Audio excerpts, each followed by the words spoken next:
Welcome home. This is the Residency Podcast. I am Jeff Tomasic with Drew Belcher and Lo Raven. Yellow. Bringing you the biggest guests and stories in entertainment business, pop culture, and sports from our brand new studio on the Las Vegas Strip inside the Mandalay Bay. Yes, sir. Make sure to subscribe on Apple, Spotify, and YouTube. This episode is brought to you by Mandalay Bay. All is right in the world because football has finally started again. Do not forget that the Bud Light Beer Garden between Mandalay Bay and Luxor is the only place to enjoy the pregame and postgame for all of the home Raiders games. Tons of food, music, big guest experiences, and we will be there all the time to hang out with you guys. You know the drill. Andrew will be there a lot. The hit TV show America's Got Talent has transformed into a live performance showcasing the best of comedy, music, danger, dance, and more. Debuting at Luxor starting November 4th, so make sure to grab some tickets, especially if you're a fan of the show. This will be pretty epic. And also, NFL legend Terry Bradshaw. Okay. The man. Yeah. The man. Has his own show at Luxor now as well, filled with comedy, storytelling, and music. Terry Bradshaw is just the most entertaining. I'm sure he's got some crazy stories. I know, too. right? Hopefully he, does some shirt off like moves that he always does on Fox. That's now open at Luxor as well, so do not miss that. As always, come see us at our studio inside the Mandalay Bay Sportsbook. Say what's up. You know the drill. We appreciate you.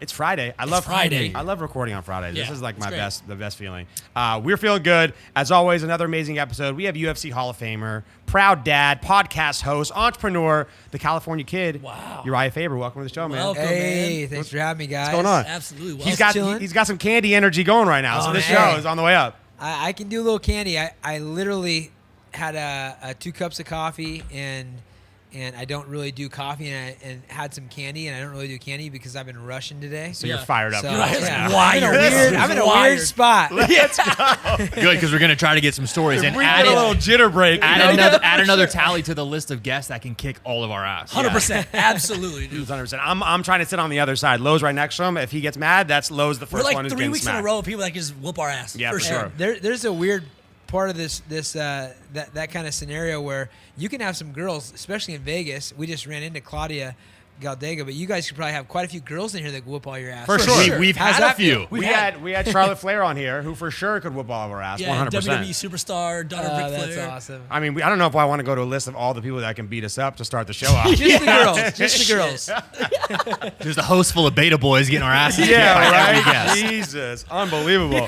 By the way, I saw on your Instagram bio, it says California Dad. Has the nickname officially changed from California Ooh. Kid to California Dad? No, I mean, Okay. hey, Maybe.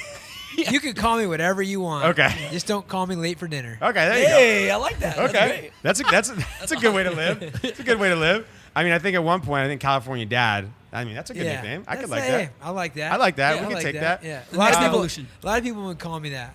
That's I'm all in on the dad life. All in on the dad life Yeah. now? It's transformed. How old are your kids now? My daughter is 2.5 and my son is 11 months. Okay. Awesome. You're in Yeah. 2 different worlds. I haven't reached either of those levels yet. So Yeah. if you have any Yeah, tips, 6 months you said, right? yeah, if you have any tips, just say the word. You have a You know- playbook to give us? You know, just because I have two babies that were completely different, I think when you go into other people's kids, they're probably so different. Yeah. I probably just keep to Oh, myself. are they very different? Like, Oh, yeah. Oh my gosh. Not yes, not in a bad way. They're both No, freaking just- awesome. yeah. They're just like Mr. Chill, as I call my son. That's his fight name. Is like Mr. Chill. just kicks it. He'll kick it with me. He's a snuggler. My daughter is like the boss. She's like, Boss baby. She'll put you on timeout. She's gotta go potty, and she doesn't want you in the room. Get out, Dad. She needs her privacy. She's like, she calls the shots. I love that. Yeah, That's it's so awesome. funny he says that because it's true. Because It's I brought up to true. my friend, I was like, "Oh, my son, who's a year and a half, he sleeps 12 hours a night. He's so good." And my boy was like, "Dude, my daughter hates everything. Does not sleep at all. We do not sleep as a couple." And I was like, Yeah. "Dude, my bad, dude." That's why, like, if you go to have a second kid and you feel like, all right, yeah, I kind of got this down. You pop a second one out, they're completely different. You just start from scratch all over again. 100%. All right, it's Just being on this crazy. podcast is the biggest kid deterrent I've ever had. Yeah, so for I'm just real. never It's a gonna lot. get there. By the Yeah, way, yeah. I love my daughter, but it's 100% an life adjustment for sure. so funny. I guess call me the Vegas Dad. I'll take that nickname. you go. Sorry. I like it. Claimed it. Let's go back a little bit. You started in the WEC, which eventually merged to the UFC. What was that crazy transition like at that period in time when the UFC was on a crazy growth trajectory and life in the WEC versus what it came to be in the UFC? So even before that, I was fighting regionally, and so those that don't know the mixed martial arts world, there's like tiny little backyard casino, Indian casino, gymnasium fights going on all across the globe and the world, in the nation, and so I started out on those, right? Indian reservations when the sport was illegal, 2003, only happening on Indian reservations at that time. And then it progressed to where there's some kind of leaders. UFC was having maybe 3 events a year at that time. Oh, wow. And it was just getting a resurgence after being banned off of pay-per-view model. Crazy. Like there was all the politics about it. Well, you said it was technically illegal at one point? In most states, yeah. Oh, that's crazy. And Crazy. The owners that eventually sold to William Morris Endeavor, the Fertitta brothers and Dana White, Yeah. they're the ones that brought it out of the dark ages. They got the commissions involved. They got, started making some necessary changes to make it mainstream, start spending a lot of money to build it up. And so the WEC was one of the regional shows that had been recently purchased by the UFC. So it was a show that was just happening on one casino in Northern California, the Tachi Palace. And it was purchased and turned into a Zuffa, a UFC brand, without many people really knowing that. So I was the Trojan horse for that organization under the UFC's umbrella, and they got a TV deal. They got the marketing team behind it. Right. They used all the resources to build it up. So my WC career was with the UFC pretty much. Interesting. Okay. And so the TV deal, the sponsorship deals, everything else, they were just cornering the market. They had 2 TV deals, 2 beverage deals, etc. And I was the guy that was the star and the champion at the time. And they were on a brand new station. It used to be the Outdoor Channel. Then it got changed to Versus Channel. So at that time, Versus had like rowing, outdoor bike riding, and like pretty much the worst programming ever. I remember. Sounds like Ocho. It was pretty bad. And then they got There's all these Versus. male channels they tried for a long time on cable. Yeah. Whoever's watching people row for this long is it's crazy. they have Can you issues. imagine? Yeah. Remember Right? Spike TV too? Remember when Spike yeah, TV? for sure, That yeah. was classic. So then I'm a guy on a new station, and we're the best program on that station with the WC, with the best organization, the UFC. And so my rise was because I was the champion, and everybody's putting their money into the new station, the new organization, with the old backing. And so I had that quick rise, and it was just a matter of time before they merged together, which eventually happened in 2011. But it was my whole career in the WC was under the UFC umbrella. That's crazy. You got to think about it. If you take a step back, right? The UFC is really smart because they literally found these kind of off the wall or like backdoor kind Smaller of fight ones, things. yeah. And go, hey, we're gonna absorb these and then eventually put them all together. It's the game plan Not and o- seeing that vision not- is wild. Not only the small ones, but they bought Pride, they bought Strike Force. Oh, wow. I don't Yeah, know if Strike they- Force was huge. Yeah, They Strike Force bought. was I don't know huge. if they bought Elite XC. They were buying up the competition, but Pride was neck and neck with the UFC for a long time. I do remember that. Yeah, there was like Japan and that side of the world. but it was more like offshore, right? Yeah, For the most part. It was nothing in America. Yeah, that's Yeah. crazy. So what was the actual transition officially when you went from, even though it was owned by the UFC, the transition from being a WEC star to the UFC, right? Yeah. Because that was a big graduation transition. Right. So 2 things that were the first time. The first one was Jose Aldo and I fought for the world championship, and he was the champion. I was the challenger at the time. He ended up beating the crap out of my leg. If you guys pull that up, it's pretty nasty. Put I've seen it. Uriah's leg on the internet. Oh, and it pops we'll up. add it as a clip. There you Yeah, go. it's pretty gross. Slow-mo Depending on it. what phase it is. But that was the first fight where they took off the WEC branding and just made it Faber versus Aldo. And they didn't have UFC branding. They didn't have WEC branding. It was the first time they did a pay-per-view, and that was the beginning of the merger. The second fight was in New Jersey. My first fight in the UFC was against Eddie Wineland, and that was them bringing over our weight class for the first time because they hadn't done that before. And then I fought the first championship fight under the UFC umbrella for the 135-pound weight class with Dominic Cruz shortly after that. Crazy. So it was like a slow process. They knew what they were doing, and it Yeah. was like a taking off the branding here, merging like an unbranded thing into a UFC thing. Yeah, It was a smooth When you- transition. Yeah, Yeah, when you were actually fighting, did you feel the difference in the actual arenas when you went from like a WEC match to a UFC match?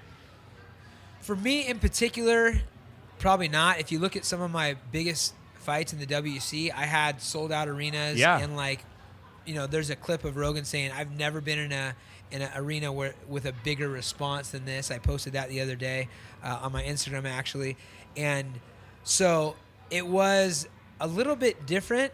Just the biggest difference was people gave it the due respect. Right. Because there already wasn't a weight class for me in the UFC at the time, and I was owned by the UFC, so the champion of the world was the WC champion at 125, 135, 145 pounds. Then you had guys at 155 pounds. You had Anthony Pettis, and then Yeah. Demetrius Johnson, Jose Aldo, Dominic Cruz, all came over, and now you know them as UFC fighters, but they were all the champions at the WC first. Got it. So it wasn't that much of a change other than the respect and the notoriety going on. Right. yeah. Because that UFC brand at that point was just on this Huge. insane trajectory, right? Yeah. And the business minds, I think, changed the desire and the advocacy of the sport completely. You know what I mean? 100%. Yeah. Yeah. And from like you said, the advertisers, the arenas, all of that bringing it in, it just starts to grow everything. Yeah. Yeah, and if you look at why UFC's been so successful, and this is why you look at boxing as a comparison, there's different rule sets as far as the business goes. Right. So the UFC spent a lot of time, and Lorenzo and Frank Fertitta and Dana White, get the credit for this. They put money back in for a long time before they saw a profit. And in the boxing world, everybody's taking out because there's a Single loss. fights, yeah. Yeah. Single fights. It's like the fighter gets the money, the promoter gets the money, the venue gets the money, You restart for the next and one. they restart for the next one. And, the promotion for a longer journey on a league is not as much of a concern. Priority. And the hard thing in boxing too, right, is there's like 5 different championship belts for the same exact weight class, right? It's not unified. And they go, oh, well, the That's unified. But always there's been really the like beef 4 with other boxing, belts, yeah. right? In UFC, it's you are the bantamweight champ, Yeah. right? You Yeah. are the welterweight champ. There's no other belts. Yeah, and if you look at the quality of the matchups, if you're looking at the UFC model versus the boxing model, like it makes sense to, they call them fish or cans, where you're feeding Mike Tyson, guys that for sure he's Sure. going to knock out quick because you spot talent and everything else. Like you're getting really good matchups all the way through careers in the UFC, so it's a little different model. Sure, they probably give a little favoritism here and there, course. but there's some killers versus killers all the way through, which makes sense for a league. You want every match to be exciting, not just the star that you're going to eventually mooch all the money off of. Yeah, especially now, UFC has so many consistent, huge matches. It's just over and over and over again. Yeah, and they'll do a great job of matchmaking and putting on these great shows. Yeah. Well, speaking of boxing, by the way, I just saw you posted about the Caleb Plant versus Canelo press conference that got a little out of hand, obviously. That did. What's the most intense pre-fight face-to-face you had at a weigh-in or press conference? Man, mine have always been pretty mild right up until the stare down, but the stare down for me is like a chance to look into a guy's soul. You're like, sick. you're literally like, is there nerves on this guy? Is there like you're getting face to face and you get to show them, hey, I'm not scared, motherfucker, and I'm gonna hurt you. Like that's kind of the intensity level. As far as things getting escalated, I don't think that I've had, like put your hands on me, I put my hands on you situation. Yeah. But I would say some of the bigger stare downs I've had have been with guys I don't like a Dominic Cruz, and then there's a guy way back in the day, David. It was on a small organization back in the day, and I had heard this is before any kind of social media or anything. I heard because he was in the same athletic club as my high school girlfriend's dad, and they was in the locker room talking shit about me, and then that's how I heard about it. I love it. and so I was like, all right, motherfucker. you Feed know? the beef. Let's Yeah. go. Yeah, let's go. And that was back in 2004, but there hasn't been too much like actual contact. Do you look forward to them? Like, do you look forward to that Yes. face-to-face moment? 100%. Yeah. Yeah, it's really, it's like poking the bear, really, and the native kids used to go, get some sort of clout in the in the village if they go and poke the bear and not die, and it's your opportunity to get in somebody's face and like, you know, you're gonna fight this guy, but you can't hit him yet. You know, like so I enjoy close. that. Yeah. Are you a shit talker up there? Or are you like silent stare down? I'm never a shit talker. No. Not unless I'm like saying something that I really feel and like it's genuine. I don't do it to do it. But I will also I'll crack back or say how I feel, absolutely. Yeah. But it's not like my thing. I'm getting hyped up. Like, I'm Is like, that, oh, I know, is right? that like an unspoken rule that you can't punch the guy during the stare down? Yeah. Well, Okay. Look, this is another great clip for you guys to pull up. There's a guy We're named going to. Crazy Horse, not Crazy Horse Bennett, Charles Bennett. He's entertaining in his own right. I actually fought him back in the day on an Indian casino. There's a guy, Crazy Horse, that's a heavyweight fighter, and he's in Japan, and they get face to face, and this Japanese guy is all nervous and goes and kisses him on the lips, and the guy's from Texas, and he shakes his head like this and goes, boom, knocks the guy out. Fight's over. Nobody gets paid. Nobody gets to watch him fight. There's consequences. Yeah. That happens in a say that, Plant got a detached retina because of that little thing. Sure. Fight's off, career's off. Everybody loses millions of dollars. Got it. And so there's that at risk, and so there's like a rule about that. Okay. For sure. Yeah, because I always see some fighters that it gets a little aggressive face to face. They do the shove, but I don't really see a lot of punches ever really thrown. Or they wrestle a So little I bit, always right? wondered, yeah. I remember on like Daniel occasion. Cormier, like they wrestled one time. Like, Yeah. At MGM when they had like their stare down. I didn't know wrestling, if- John like, Jones in DC. Yeah, I remember. Yeah. I didn't know if And then they Daddy got up and Dana they was in like the back, swing. like, hey, if you hit this guy, like, I mean, you we're get all it though. fucked. Like, can you imagine talking shit to each other for all time, getting ready to fight, and then coming face to face? Like, Yeah. how you keep yourself away from wanting to just at that moment, like, go, like Yeah. that's it, right? Especially there's a lot of scenarios where there's real animosity and sometimes real history. Like the fight world is a small world. Sure. Girls, Yeah. Okay. the issue. Yeah. Fucking things said about moms. Like Canelo, I think he kind of misunderstood what motherfucker really means. It's like, Canelo probably That's what the thing was about, yeah. Canelo probably really said like I'm sure Plant didn't go, a motherfucker is somebody that fucks moms and maybe their own mom, and it's a real insult. Like, no, you just say, hey, what's up, motherfucker? Yeah, Yeah, motherfucker, for yeah. sure. I say that, like, what's up, motherfucker? And I was like, you, what'd you say about my mother? My mother. Don't ever mention my mother. It's like, well, I don't think I was mentioning Yeah, you're so right. using a word, like he's like, mother. No one mentions my mother. It's like, I think he was talking about all moms. Like, you probably have fucked one mother. Line in the sand. If not 100%. at that moment, but probably in the future, in the past, Someone's mom has been fucked. Absolutely, for sure. Every mom has been fucked Yeah. for sure, except for Adam and Eve, right? That's a fact. There no, it is. no. go. Adam and Eve, and then Mother Mary. Yeah, there you Depending go. on what you Okay, believe. there's exceptions to the Yeah, rule. there's two girls that have not been fucked. That's insane. I mean, if you think about it, could you imagine how intense that would be? That's though? also a clip. That's if also you- a clip. If you really rocked and like that hard with like being that upset at someone, and then it actually had to like keep your cool, It's impossible. like it's actually impossible. It's And impossible. there's It's some actually- immature stuff happens with these girls, like girls in that world too. I mean, you could have two guys that have a history with females. That's weird, but For sure. that's age. You want to talk about the oldest things in the world? Issues with females and fighting. Yeah, 100%. Yeah, you're right. Throw them in a cage, Then see what there's happens. eating and taking a crap. Those are the other two. That have been there. Living and dying. Those are the 6 things. It's the 6 things. Number one, The UFC. Fighting over chicks. Yeah. chicks, 100%. That's Definitely. crazy.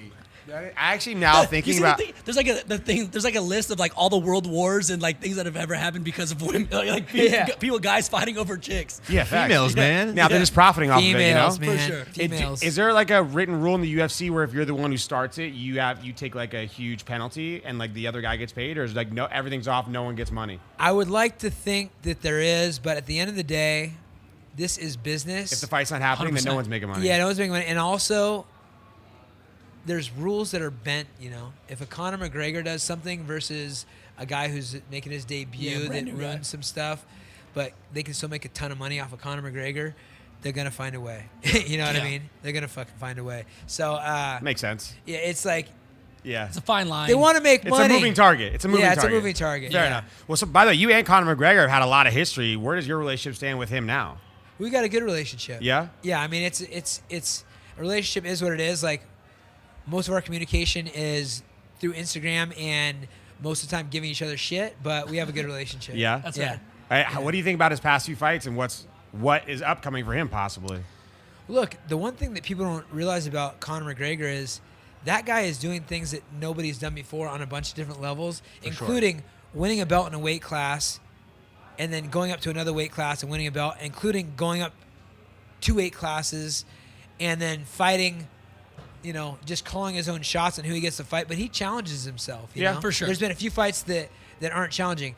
Like it's like you talk about Tyron Woodley, like, oh, he's lost this many fights, or a Nick Diaz, he's lost this many fights, or he hasn't won a fight since this time. Well, Nick Diaz was fighting Anderson Silva, George St. Pierre in his prime, and I forget who the other guy was in his prime. All like legitimate Hall of Fame legends. Yeah. And it's like, oh, he lost. Yeah, he lost decisions to some of the best guys on the planet. So people read into like a win and loss way too much in this sport, and Conor is still the biggest thing in the sport, period. Yeah. And that's my take on it. Yeah. Well, I mean, the level of success Conor has had as a fighter is on his own universe. You know what I'm saying? Yeah. Like 100%. He takes chances. He takes risks. He does Yeah. what he needs to do to better his kind of persona. He's also right? It the fits right in it. must-see 100%, man. Yeah. TV But he's built for- that. He's built that. He's built that. Who is the next must-see fighter you think in the UFC that could possibly rise to a Conor McGregor level? Well, that could possibly rise. I mean, I think Sean O'Malley is a guy that has that. Love it factor. Sean. We love And Sean. Sean's doing a lot of things that are really intelligent. That are some are instinctual, some are strategic.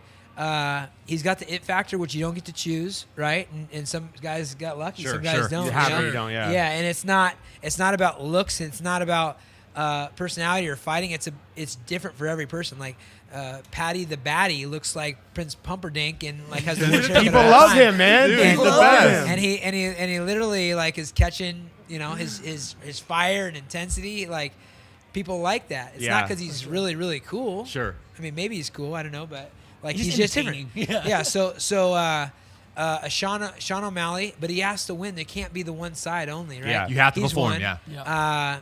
Cody Garbrandt has an opportunity to write the kind of path that's gone in the past. He definitely has an undeniable star factor, and he's also one of the most dangerous fighters on the planet. He's cutting down a weight class, so we're going to see him, have a refresh, reset, and possibly become a world champion again. So that's exciting. And then there's all these up-and-comers that nobody knows yet. I've got a guy on my team, 2 guys, Song Yadong, who in the Chinese world, he was the number one thing in all of Chinese, social media on his last fight, just on a win, right? He's had 300 million views on him walking out to the cage, right? So worldwide, who knows? I've got a guy, Slava Borshev, that nobody knows right now. We call him Slava Claus. He's got one of the most. Slava Claus. He's got one of the most exciting styles on the planet, and he's a crack up. Comes out in his Christmas hat, and he's like ho ho ho, and just like lights people up. Like maybe set a record for body shots in his last fight, and he's not in the UFC yet. So the stars are gonna Yeah, they're gonna gonna come, align. yeah. They're gonna happen. It's that's exciting awesome. as fans. We're Israel is there. yeah, Izzy, man. Yeah, he's amazing. Yeah. And he is that guy on the other side. You're talking about O'Malley with the personalities, and they have to win, right? Adesanya is so incredible in the ring, and it's like, what more can he do outside of the ring to really showcase his personality and because I think he does. He right? does. Yeah, he he does. does. He got It's some saying, like, swag. that's He got some the- real swagger. He Yeah. dances and it comes out For with unique sure. stuff. He got some famous homies too. And he- Yeah. He's into the shit he's into, right? He doesn't Yeah, sugarcoat it for anybody. He's like, I love fucking anime. I do what I do. Yeah, and yeah. Fuck it. If you don't like it, you don't like it. He's dope. Yeah, and then we got the Diaz brothers are always big They're always draw. the center. Yeah, Huge because draws, they're real. yeah. Yeah. They are. They're real, Yeah. They're in the center. I what love was I it. gonna say? A lot of growth. A lot Yeah, happening. It's incredible. So let's go back a little bit. The Ultimate Fighter. That was obviously such a big component of, I think, the growth of UFC, and I think the accessibility from a fan standpoint of the entire sport. What was really going on behind the scenes of the Ultimate Fighter? Was all that drama really real?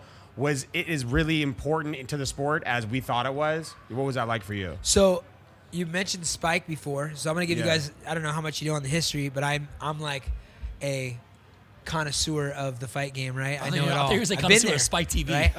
So no, like, oh. Spike was the last ditch effort from the Fertitta brothers, Dana, and Frank and Lorenzo, to make this thing work. It was failing, and they bought time on Spike TV to hold their reality show. They didn't get picked up and bought whatever. They bought time on Spike to have this Ultimate Fighter show, and that's what saved the organization.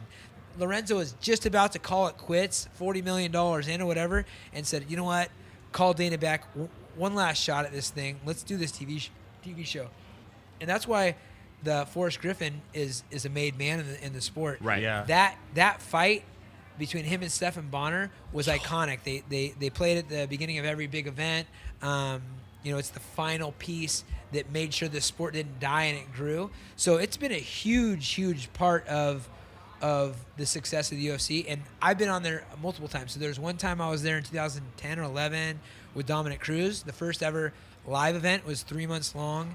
And then obviously the one you're talking about is the Conor McGregor experience, which was awesome. Conor is the biggest star in the sport, and so and he wasn't quite there yet, but it was like part of the vehicle getting him there. That was like 2016, 2017-ish area then, right? I don't think it was 26. I retired in 2015. I retired in 2016, and so yeah, it's really big. And the biggest thing is how many champions and key players in the sport have come out of that world, either just being on the show or becoming world champions.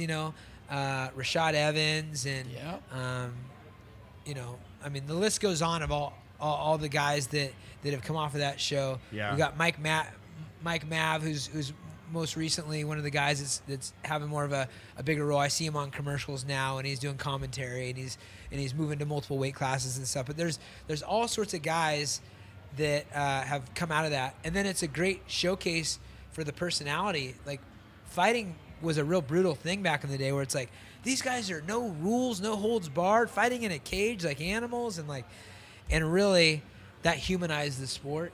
And you're like, oh, you've got this guy who was going to be a police officer, but now he's going to do this. And you've got this guy who's a family man, and this guy's got some mental issues, and this guy has a drinking problem. And it's like, and they're all buddies, but they're going to beat the crap out of each other. It really made, the soap opera happen. It was great. It was great. It was great TV. Yeah. It was like they would all live together, so you get like the big brother kind of element. You It see was how great. these guys interact Yeah. together. And the other part is too is like for somebody who wasn't familiar with what goes into a fighting match, right? All the training, all the grappling, learning different techniques, whatever. It gave us a kind of a front row view to like this. There's so much that goes into And the competition. This sport. Yeah, for the sure. competition is just like, you just don't realize what it takes to really get in there as a 1v1 sport. Yeah. Yeah, and you guys were talking about how great it feels to have football back. Real football fans a lot of times like to watch the college matches, because it's like the college players are in it for real. Like, Sure. Sometimes you see the best football on the college level because they're there for the right reasons, and they're young, hungry talent. They're trying to stand out, and that's the same scenario with a show like that. Haven't made it yet, but really trying to. Dreams were so close. That's trying their to get opportunity. it. Yeah. Right. Yeah. I think it opened it up, and especially that was like that perfect storm of reality TV when it first started. 100%. Right? Whereas social media really hadn't done it. Everyone was watching these Isn't big that weird how reality new TV shows. social media is? Yeah. If you think about it, it really is. How great has it made things, and how fucked up has it made things? In like I mean, 5 years. Oh my gosh. Like It gave 5 everyone a years. voice. Yeah. It changed everything. I mean, look, guys that can never get laid, 100%. Yeah. 100%. I don't care what, you're gonna find somebody else that, like, in a drop of a hat. Like, I see these young guys, and I'm like, luckily I'm not in that game and have never been part of that, because I'm older and wiser at this point. Yeah. But look, I'm dealing with these kids who, like, they go anywhere in the world and find a piece of ass. I'm like, just at the drop of a hat. I mean, Swipe how right. weird is that? Yeah, these gamer kids, these TikTok guys, the YouTube little kids, they're crushing It's it. unreal. Do you think it helped UFC? Obviously, in a major way, the social media impact of it.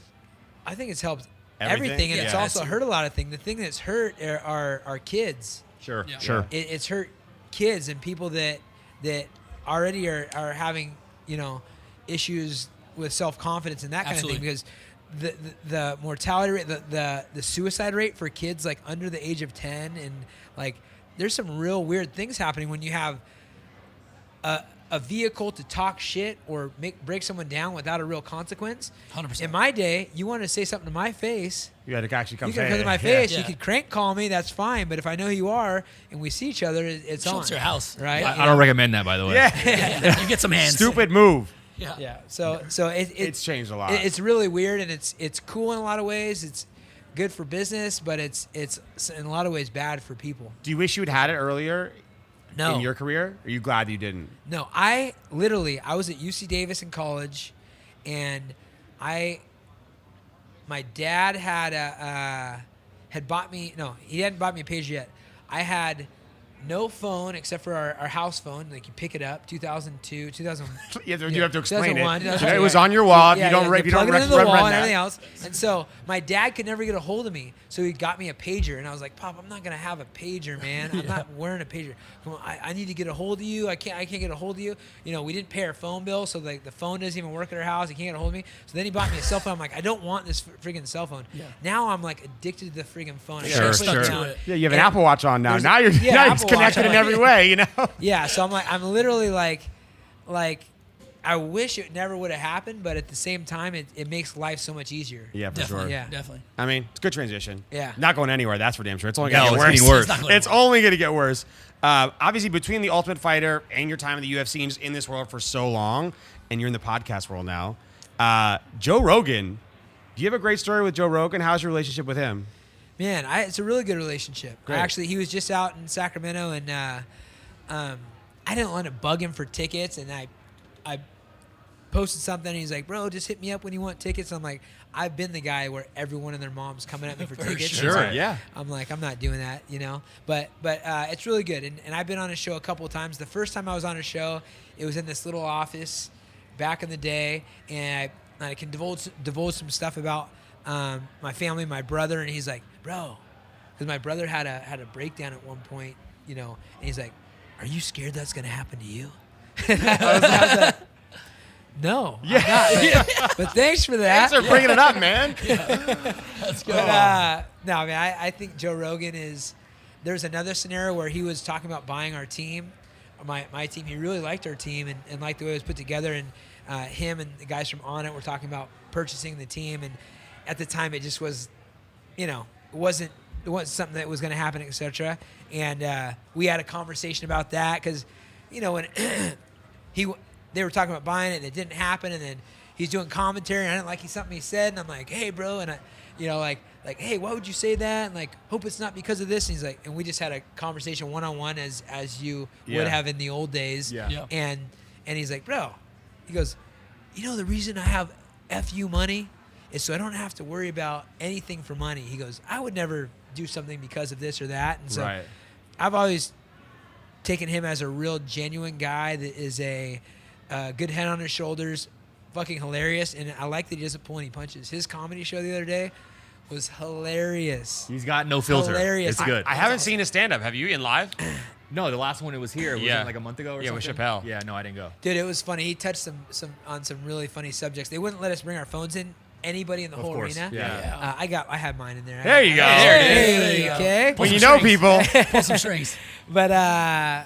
But his stuff was I won't tell all his funny jokes, but it was pretty fucking funny. No, that's awesome. I mean, Joe Rogan, I think, was a huge component. I think the UFC just spread its like wings across so many different avenues, and Joe Rogan became just a huge ambassador for the UFC Yeah. over time. He was I the saw him, face. yeah. It was Yeah. Dana and him. Yeah. Right? Yeah. For the most part. And he got emotional when he was talking about the role that the UFC's had in his life. It's been mutually like impactful. I mean, that guy is loaded.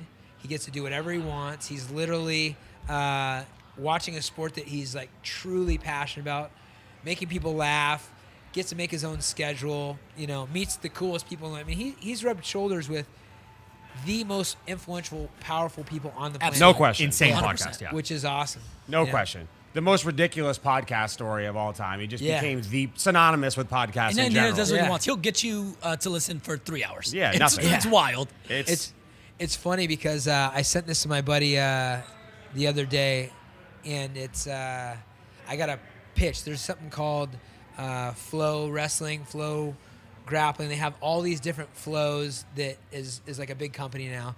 And my buddy Martin Floriani was the one that started it, and he was trying to explain it to me. He just got back from Europe, lost his phone, was like barely had any clothes. And he's like, I got this idea, blah blah blah, and he gave me a pitch deck. And I found it in my garage the other day, and it was like a pitch deck, and he's like, a podcast. A podcast is the future of, and like explaining what a podcast is, and this is what's going to happen, and blah, blah, blah. And I was like, dude, this is so wild how new, like, the world is to all these things that are changing it, you know? For sure. It's crazy. I sent a picture to him. I'm like, I just found this, like, where you're explaining to me what a podcast is. And Joe Rogan pretty much invented it. You know what I mean? Like, unbelievable. If Dana White and Joe Rogan got into an octagon, who's coming out on top? Rogan. Yeah? Ooh. Well, Dana would have the advantage. Well, I don't know if he'd have the advantage on hands because Rogan is a traditional martial artist, and I've seen him like kick and hit the bag and whatnot. And Dana's a traditional boxer, so Rogan's just more well-rounded. Yeah. Equally as takes the buffed up ground. these days. Yeah, Huge, dude. they're both Oh doing my it for God. sure. I would not like to see a headbutt between those two big old noggins. Talk about a fucking collision. Most classic bald head, like complete nose knockout. Yeah. Unreal. I love that. By the way, a fight that we would all love to see. Yeah, That's hey, Dana, Yeah, for I'll sure. put it together. If you need to know, if you need a good promoter, I'll put this together. I've got my matchmakers here. Let's Yeah. go. Done. We got We're the ready. promotion under it. We got a great, place to promote it right here on this podcast. We have it ready to rock. Let's make it happen. No problem. God, talk about just added entertainment to Vegas. Put it on Can you here. imagine? Oh my goodness. Obviously, the UFC career for you has been incredible. What did getting inducted into the UFC Hall of Fame mean to you? What was that like? Man, it was really a trip because you don't, when you're nose to the grindstone and you're just doing, like, my life is pretty simple. It's at my house, at the gym. If I travel, most of the time it's for an obligation, which I love anyway, so it's like, all seems like fun, right? But you don't, like, wake up and like, hey, what have I done thus far? And Yeah. what do I mean in the sport? And like, you don't like do that. You don't take time to smell the roses. Yeah. And so when they put you in as a first generation Hall of Famer, and I'm literally there getting inducted with people that I was looking up to, and sometimes like George St. Pierre just got inducted into the Hall of Fame after me, which is crazy. And like, I was there with Don Fry, who, man, I remember, being a huge fan of Don Fry. If you ever see him, beating the crap, one of the most legendary fights of all time, and just being in the presence of those guys and realizing, like, man, I've like been here a long time. It's a new sport, but I'm like one of the people that's being celebrated for it. It's a really good feeling, and I appreciate the respect. It's a huge accomplishment, man. Absolutely. It's like Yeah. unbelievable. And well deserved. Definitely well deserved. Thank you. For Yeah, sure. I mean, that's the pinnacle, I think, of every sport. Afterwards, once you see it, like you said, and you have a chance to reflect back, like, okay, well, how am I involved in this sport, in its past, its present, its future? Right. And that's been, I guess, Yeah. immortalized now for you forever. Yeah, absolutely. And I told kind of the backstory of the WC. There, I really was, at the time of the WC, there was no weight class for me in the UFC. By the time they started the UFC, I was 31, almost 32 years old once I was into the UFC. And I've been a guy, that prides himself on natural everything, health, and realizing all the friggin' PED heads out there that I went through and was at a time, and BJ Penn just posted something about this. He's another guy that would never do it, and the Diaz brothers would never do it. But I was unaware of how many people cheat out there. And and I'm like, I did what I did, had 46 fights in this short period of time. And then I look back at some of the other guys where I'm like, some of my peers in that group, and I've got a lot more fights than guys that started way after me. 46 fights versus even like a Tito Ortiz or a BJ Penn. BJ Penn's had like 30 fights, and I'm like, these are guys that I was looking up to, Right. and I just went friggin' threw myself in the fire for 15 years and just went for it. crazy. So it's cool to take a look back and go like, wow, I was a part of this whole thing. I remember staying here. That's so many fights, man. yeah, I And you remember- built the weight class in the UFC, basically. Yeah, and I Ronda Rousey had the honor of being in the role of being somebody that was able to put something new on the map. Yeah. It only happens because the sport was so young. For sure. And so I'm appreciative of that on a lucky standpoint. But I was here. This is funny actually. I was here. I had a buddy Lou who's passed away as of now. We call him Lou on the Beach. I love your Yeah, nicknames. thank You have great nicknames. Great thank you, nicknames. Thank you. Lou on the Beach. And he had somehow got in with Randy Couture, and Randy is down to earth guy, so he's like, hey, we're gonna go to the fight and stay with Randy Couture, and I go, all right. This is when Chuck Liddell and Tito Ortiz are fighting each other, Monsters. and they're it's in 2004, I think, and so I'm in a room with Dana White. I mean, not with Dana White, with Randy Couture. He allows everybody. We're all piled. There's 2 beds. There's 4 people on the floor. Randy's in there. He's the world champion at the time and like the biggest star in the sport. And I have my high school girlfriend who flies out, and she's in the friggin' room with us, and everybody's snoring. It's like it's a crazy thing.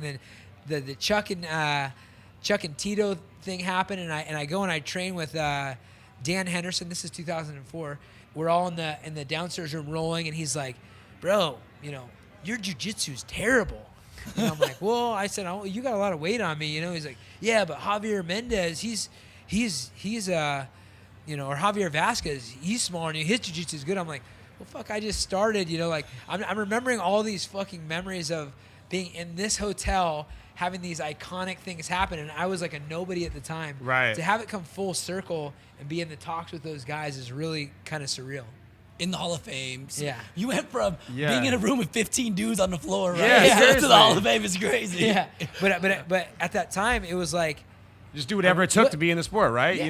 Well, what's the chances of now? Let's say on a high level, Conor McGregor's the level of Randy Couture in retrospect of popularity in the sport at its time. Yeah. I mean, how many random people are going to go get to stay with Conor McGregor, have their high school girlfriend? Zero. Yeah. It was just the sport has just changed so fucking much, and it's really cool to have been a part of all that. For sure. Especially building it, man. I mean, people now coming to the UFC is the UFC, but at that time, right, you were part of just the journey, Yeah. Yeah. Absolutely. which is crazy. And there's no man. money involved. Like, you had to be delusional to be like, I'm going to do this as a career, especially as a college Yeah, there was no graduate. money. There was I zero like, money. wait, what are you doing? Like, what? You're fighting on an Indian casino? Like, why? Oh, it sounded like fun. Yeah. And like you had said, going back before, the UFC was supposed to or should have failed numerous times. And I Right. think I read somewhere that I think Dana White maybe had found the deal or brought the deal to the table to the Fertittas who Yeah. backed it. I want to say the number was maybe $2 million, around $2 million, $2 and million. they sold it for $4 billion. Yep. That's got to be insane. Well, that's a credit, and I've had the privilege of becoming friends with Lorenzo, who is one of the most down-to-earth guys, but on top of that, billionaires on the planet, an amazing dad and everything else. And when he was out coaching his kids' football team. Yeah. And they're doing a camp out in Sac State, and I hit him up, and I have a business group that I'm a part of, and I asked him to come speak to our group. So he came over, made time to speak to my business group, and there's no accident on the success. That guy knows exactly Sure, what he's doing. sure. He's educated, intelligent, has great resources and great instincts, and he built that thing. I mean, It's he awesome. literally, and with a guy like Dana, he talked about Dana's intuition and street hustle and the passion behind it is big, because there's a lot of people with money out there. There's a lot of people that like fighting. There's a lot of people that know business, but you got to find that perfect storm to do what they did, and they did it. So I'm always grateful for that. Absolutely. Do you think they regret selling when they did? Because arguably, I would say the UFC is now larger than it was when they sold and worth way more. Absolutely not. Yeah, that's No, a ridiculous and number. I know Lorenzo, and Dana's actually told me the story, and I'm not going to say the exact story why, but he's like, this is exactly what happened, where Lorenzo said, you're basically waiting for a fighter. Flew to a different country. We're waiting for a fighter for 16 hours, and Lorenzo's a very accomplished guy, Yep. Sure. a billionaire, and he's also a fan of the sport, and he just felt, I think, just like, this is not being fun for me, and he called right there and said, I'm gonna sell the company. Time to sell. There it is. And I doubt that he has any regrets. For sure. I still talk to Lorenzo, and he stays up to date on stuff. He'll on occasionally be like, who you got in this? And we both picked wrong that same night, but I was like, hey, fuck, what do we know? He's like, yeah, what the Oh, What do we know? I thought we knew everything, We but know apparently fucking not. nothing. You know what I mean? Shit, that's crazy. Yeah. Do you bet on a lot of fights? Do you gamble at all? Sports bet? I have bet on fights multiple times and 4 different times because I'm not super motivated by money. Strangely, even though I feel like I'm a decent business guy, I've been very minimal to bet, and I always forget to go to the thing and get the money. I had a You just leave it. We got to get you an app, man. I We got to get you the app. Jackson. Fuck. This is There you go. There wasn't apps for this at this time. So I'm literally the last one I bet on was Rampage Jackson. Oh wow, that was a Rampage while ago. Jackson. Okay, Jesus. Jesus. And, like- Against, I can't remember. Rashad Evans. Chuck Liddell. I can't remember who it was, but and I can't remember who won, who lost. But I remember I won, and I had the thing pinned on my wall at my house for like 9 months, and I finally 9 months, and I finally just kept forgetting to bring it with me, and I just never picked up my. Just like $200. Just like whatever. Yeah. $200. Rampage Just call it a Jackson day. with the big chains. So I'm not huge on selling. I mean, on betting. As we're all fans, obviously, and I think we have like this perception of it from our view, and love to hear yours. From what we think, which we can't, I think, identify with. Probably the most intense part of combat sports in general is cutting weight. Yes. Do you remember your most challenging cut? Yeah, I mean there's a lot of challenging cuts. There was one where the UFC had implemented a fan experience going on where they're always finding ways to upgrade and upcharge, right? And so they've got all these people that paid top dollar to come backstage and meet the fighters and everything. And the people that run these shows are friends of mine, like a Reed Harris and all the guys that you build relationships with. So you want to do them a favor and help them do their job. And so I'm sitting there cutting weight, and I look like I go from Skeletor, then 14 hours later, I look like He-Man, right? I'm like, yeah. So they're like, hey, can you meet these people and blah, blah. And I'm like, yeah, sure. They get up, and I literally go to shake the first person's hand, and my lower back just cramps up and freezes. Like, I'm like going, it takes my breath away and everything else. And I try to tough it through, and I go, hey, man, I can't really shake hands right now. Oh. Like I'm dying. Yeah, like my body is like not okay with me shaking hands right now. So I've had some rough ones, and I've had points where before the Trifecta Nutrition got put in, which is a great company. I don't know if you guys know about Trifecta Yeah, Nutrition. for sure. Jay Cutler, we had the him on the meal show. prep thing, Yeah, right? Jay's my Yeah. boy. Yeah, so Yeah. literally came up with a whole program for the UFC and protocol and top with the UFC PI and all their knowledge there. They've got some great people that run that. Started getting people really dialed in, and I knew the science of it, but like the real science of it's different than me being kind of educated. It's helped out a lot. How awesome. drastic of a weight cut did you ever have to do?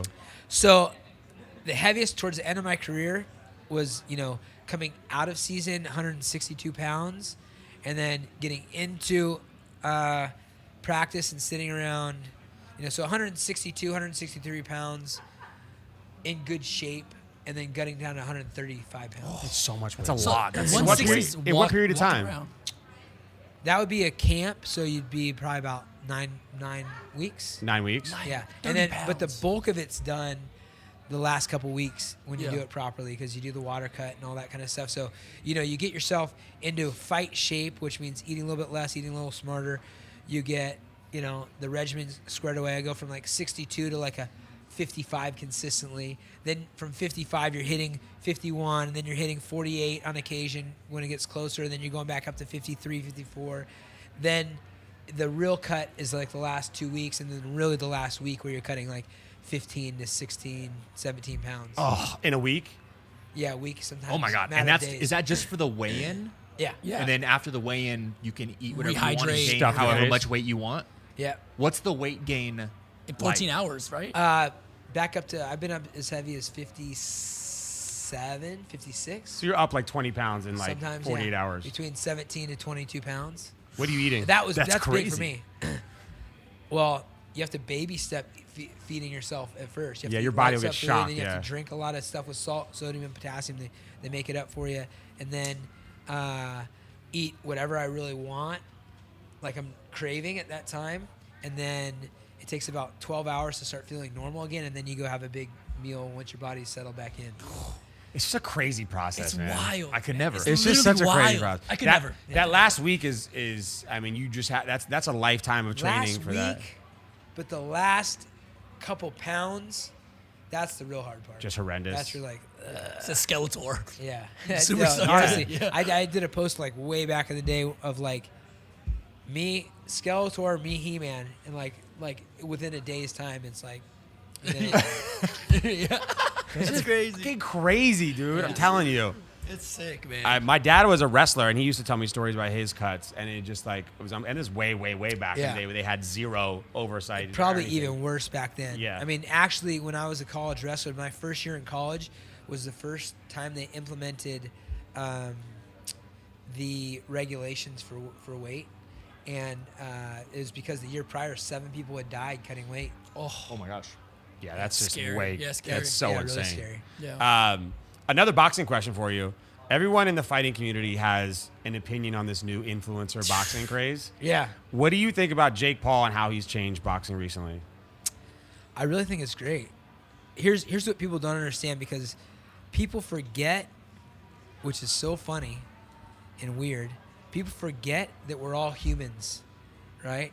The difference between a boxing human and an influencer human is not much, right? And so when somebody decides and they're able-bodied and able-minded and dead set on something, that they're going to do something, especially a 21 to 22 or 23-year-old, which is, by the way, the age I started fighting was 23, almost 24. Like, everything else is equal. What do you have up here? What do you have in here? What do you have with your work ethic? What do you have on your natural ability and God-given talent? And so people forget about that, and they're like, oh, he's this box? How is he going to do this? It's like, this is a fucking kid that, and his brother, I know Logan, they're like extremely accomplished in their one little area, right?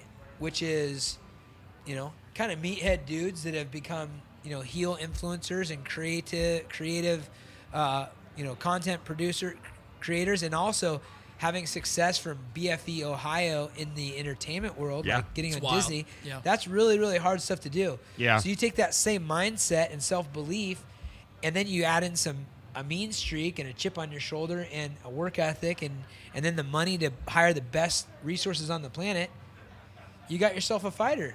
Like, For sure. plain and simple. And then they're really strategic on things. They're picking like the sure thing. Like, Of course. they're sacking things in their favor, and then they're like, somehow it's been okay for them to fight like huge weight discrepancies, and so I think they're being Insane smart. weight It's discrepancies. crazy. Yeah.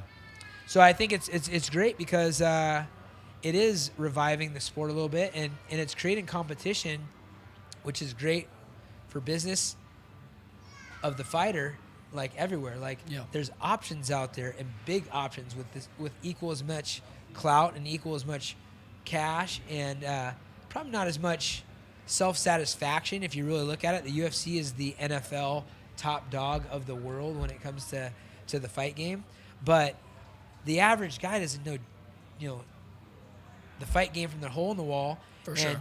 you get to, when you have the microphone, you get to tell the story. Yeah. Right? And Definitely. right now, Jake Paul and Logan Paul, they have the microphone, but it's not just that. They also want it. They also are passionate about it. They also are fucking big, mean guys with some natural gifts. Like, those guys wrestled. I know they wrestled in Ohio. Yeah. You know, top 6. I said top 6 for Logan. I know it was number 5, Logan. But in the state of Ohio, which is one of the top states, wrestling's the toughest sport in the world, if you ask me. So, you know, you're dealing with real guys, and they're taking it serious. So I think it's great. Did you watch the Jake Tyron Woodley fight? I was in Disneyland with my kids for the first time with Rob Deirdrick. Okay, cool. And so I was like, literally got out of the mess. My kids were throwing up and everything else, and got to the last 4 rounds or 3 rounds of the fight. Nice. And I watched that last 3 rounds. Did you think it was a Jake win? I just saw the last 3 rounds. Yeah. The last 3 rounds I saw looked like Tyron. Yeah. But I didn't. But I guess that he won the fight. You know. It's crazy. It's we were talking about must-see TV. Like, now everyone just wants to tune in no matter who they're Yeah. fighting. I mean, Logan Paul went from fighting a YouTuber to fighting Floyd Mayweather. Yeah, take Yeah. my $50. What an Take it. immediately. Yeah. Auto pay. Yeah. I'll buy it. He For did sure. pretty good. He did. Did amazing. Yeah. I think For fighting Floyd Mayweather, for God's sake. for what they're doing too, right? It's they're putting in the work, and no matter what, if you like them or you dislike them, you're gonna pay the $50. Yeah, I'll right? pay You it, want it? yeah. You'll pay if you want to see them lose, or you'll pay because you We want were to. talking about personalities, driving That's sales, all that period. matters. That's it. Yeah, and they've got a good business sense, especially Logan. I don't know Jake. I know Logan fairly well. They've got a good business sense, and it seems like they're surrounding themselves with the right people. Yeah, moving to Puerto Rico just to train. Yeah. Crazy. Yeah. There's big tax incentives. And taxes. course. Yeah, let's not leave out the And taxes. taxes. That's like the There's one never loophole taxes. right now. Yeah. For sure. And then another thing, you own Alpha Male Gym, which has produced 3 different UFC champions. What is like going from from fighter to coach and trainer? Well, I've always been doing kind of both. I started the gym and the team before anybody knew who I was. 2004, I started the team. In 2005-06, I started the gym. And so, I've always worn a lot of different hats, and it's really cool to be a part of people's journey, to utilize not only my knowledge as a fighter, but in business and marketing, my relationships with the UFC, Be a resource, which I've built, to help guys realize their dreams. And I wrote a book 2011, and I was a young guy for writing a book about inspiration and that kind of thing. But I talk about building a who's who network, and that's the coolest thing. Like, it's one thing for me to go in and you see those people all the time that, who's that? Go meet him. It's like, I build my own who's who network all the time. I'm doing it in entertainment. I've done it in the fight game. Nobody knew who Joseph Benavidez was. He was working my front desk and mopping the mats and teaching kids classes. And Chad Mendez was a high school kid that I recruited as a college recruiter when I was working at UC Davis. And Mark Munoz, he and I were working together coaching, and he was in the corner for my first fight 3 years before he ever fought. And the list goes on. Cody Garbrandt, TJ Dillashaw, like, these are guys that are my who's who network of people. Like, yeah, I know that dude. Yeah. Like, I don't just know that guy. I don't want to just go meet him. Like, I helped build them. They helped build me. And now that's a real fucking network. Sure. Yeah, that's And awesome. I love that kind of feeling, and I want to keep doing it. Yeah, next step, really. Yeah. It's a perfect graduation from where you're at to being synonymous with the sport and continuing in it. You know what I mean? And I just had a meeting with Shelby. They're still trying to get me to do a fight, which I'm not opposed to. I feel great. Let's go. Yeah. Maybe one more. We'll see. It's been a little time because of COVID and the babies, but You'll be a co-main maybe event with one, Joe we'll Rogan, see. Dana White. Let's go. Yeah, for sure. That's right. Let's go. Let's Yeah. go. No problem. We just hey, need a date now. T-Mobile that's it. Arena. We'll get him on the phone We'll after this. call Dana and see if Rogan's in for that too. Let's negotiate that. Let's go. We'll get on it. Yeah. My man, this was an awesome episode. We appreciate you coming by. Guys, make sure you check out everything URIJAH FABER's doing at the Residency Pod on Instagram. We appreciate you. We'll see you next week. Absolutely. Later, guys. Thanks, guys. Yeah, thanks, man. Appreciate it.